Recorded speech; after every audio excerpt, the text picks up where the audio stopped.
प्रणाम। मैं प्रवीण पांडे और आप देखना शुरू कर चुके हैं पंडित जी। हमारा आज का विषय आप लोगों का दर्द ही है, आप लोगों का दुख है। बहुत से ऐसे लोग हैं जो लोग पितृ दोष से पीड़ित रहते हैं या उनका व्यापार नहीं चल रहा होता है। व्यापार में कोई भी नया काम शुरू करेंगे बाधा आनी ही आनी है। कोई अच्छा शुभ संकेत आवे ना आवे बाधा आएगी। तो इन सारी चीज़ों से हम कैसे निपटें, इन्हीं के विषय में आज इस वीडियो में बात करेंगे। वीडियो काफ़ी छोटी सी होने वाली है पर बड़ी महत्वपूर्ण होगी, तो बिना स्किप किए देखते रहिए। हो सकता है कि दो चार शब्द आपको बहुत अजीब से लगे, अरे हटाओ यार स्किप करते हैं। हो सकता है उसी बीच में एक आध बढ़िया चीज़ आपसे मिस हो जाए। सो स्किप मत करिए, सुनते रहिए, देखते रहिए।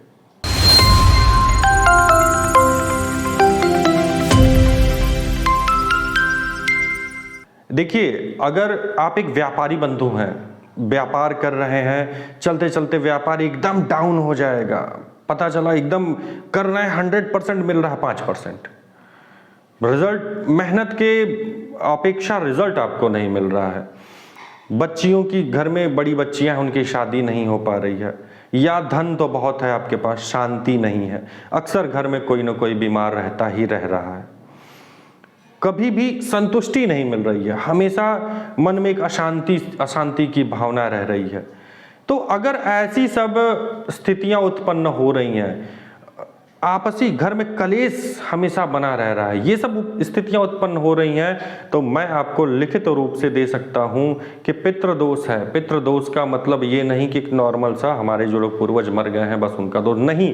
पितृ मतलब प्रेत दोष है, किसी न किसी प्रेत अथवा नेगेटिव चीज़ों की छाया है आपके परिवार पर, आपके ऊपर अथवा आपके घर पर। यह भी पितृदोष के ही अंडर में आता है। इसका निवारण आप कैसे करेंगे? इसका निवारण बहुत सिंपल होता है त्रिपिंडी श्राद्ध से। अगर ज्ञात पितृ है, मतलब आपको ये पता है कि फलाने मरे हैं वही मुझे लग रहे हैं, आप नारायण बलि करवा दीजिए।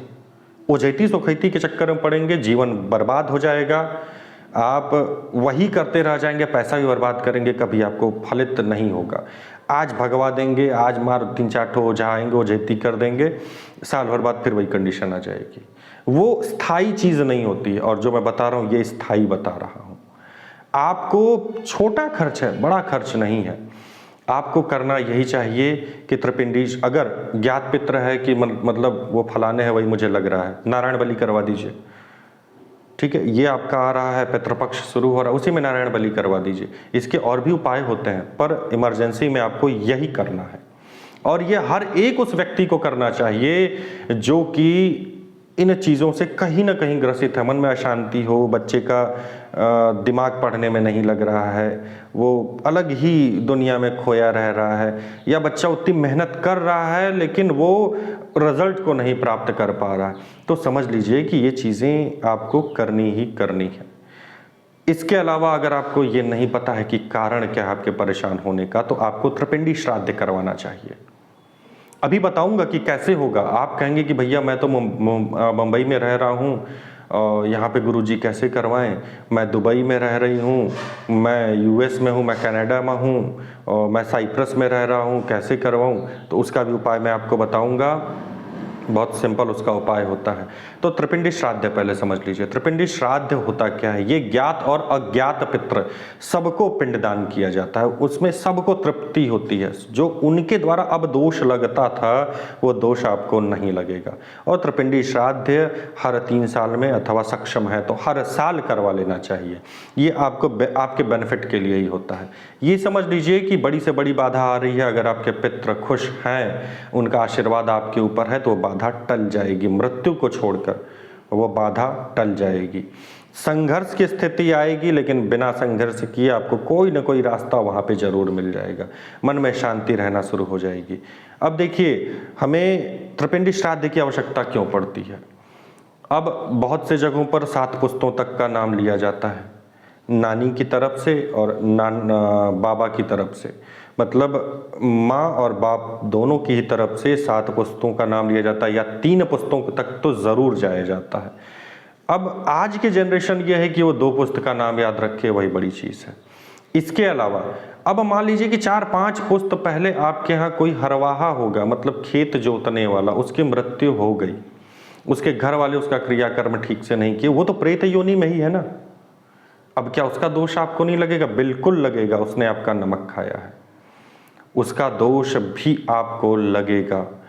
इसके अलावा आपका कोई मित्र था, कभी था, उसकी मृत्यु हुई, अकाल मृत्यु हो गई, तो उसका भी दोष आपको लगेगा। आपसे, आपके खानदान से, आपके ब्लड जो लाइन है उससे संबंधित कुछ भी हो, उसका दोष आपको लगना ही लगना है।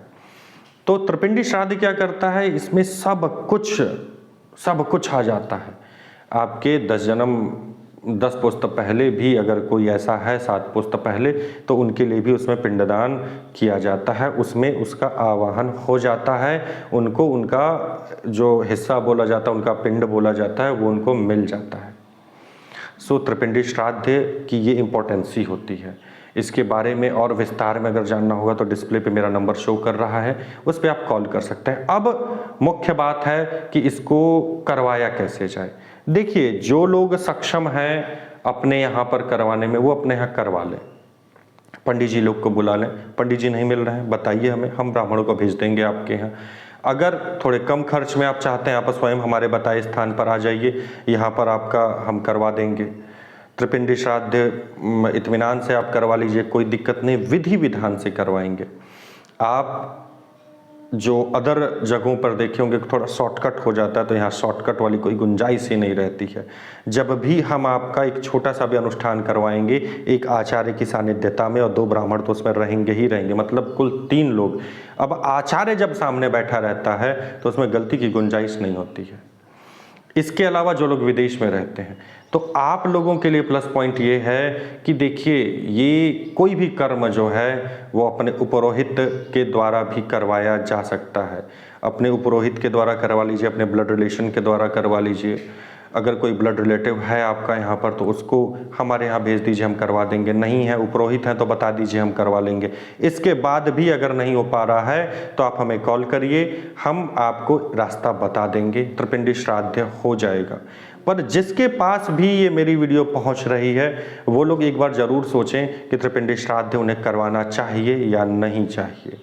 पैसे तो अनर्गल इधर उधर आप बहुत कभी न कभी इधर उधर खर्च कर ही देते हैं अनर्गल रूप में, पर सही जगह पर जब ठंडे दिमाग से बैठेंगे ना, तब समझ में आएगा कि हाँ, ये करवाना चाहिए। तो चलिए, आज की वीडियो के लिए बस इतना ही, मिलते हैं फिर अगले वीडियो में, तब तक के लिए प्रणाम।